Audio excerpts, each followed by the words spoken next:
Alright, so the first episode of Solo Leveling really drops you right into the world and introduces us to the main character, Sung Jinwoo, and the dangerous life he leads. The show opens by establishing the core concept. About 10 years ago, mysterious gates started appearing all over the world. These gates connect the human world to dimensions full of monsters. To combat this, some humans awakened special abilities and became known as hunters. These hunters enter the gates, which lead to dungeons, to kill the monsters and close the gate before the monsters can spill out and invade Earth. This is called a dungeon break.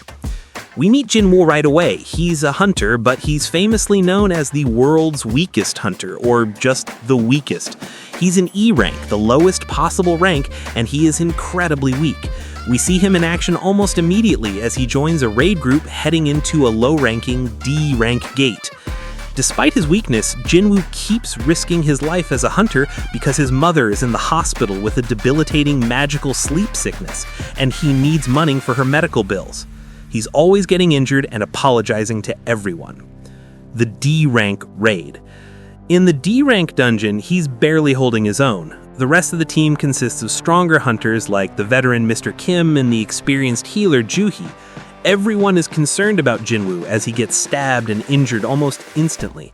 The raid itself is pretty standard. They clear out the low-level monsters, and the hunters feel a little disappointed, since the dungeon boss was underwhelming.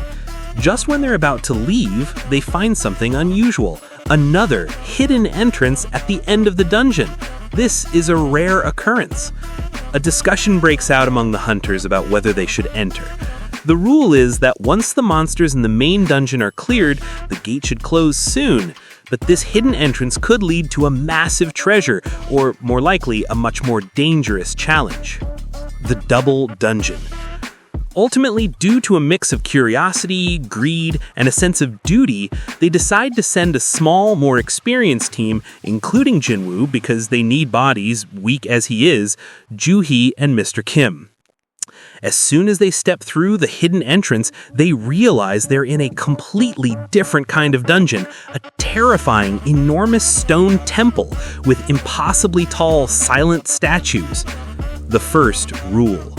They find a massive 3-tiered altar at the center of the temple with a giant, terrifying statue sitting on the throne, the God statue. At the bottom of the altar, there's a giant stone slate engraved with rules. A high-ranking hunter named Sung Jinwoo is the first to start reading the rules. The first rule is simple: worship the Lord. Before they can figure out what that means, the god statue's eyes glow red and fires a powerful laser beam, instantly disintegrating one of the hunters who didn't bow. Panic ensues.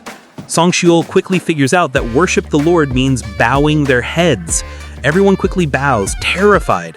Jinwoo, though, has to quickly grab the trembling healer Juhee and force her head down just in time. The episode ends with the hunters trapped, having just barely survived the first test. They're utterly helpless, and Jinwoo is staring death in the face as usual.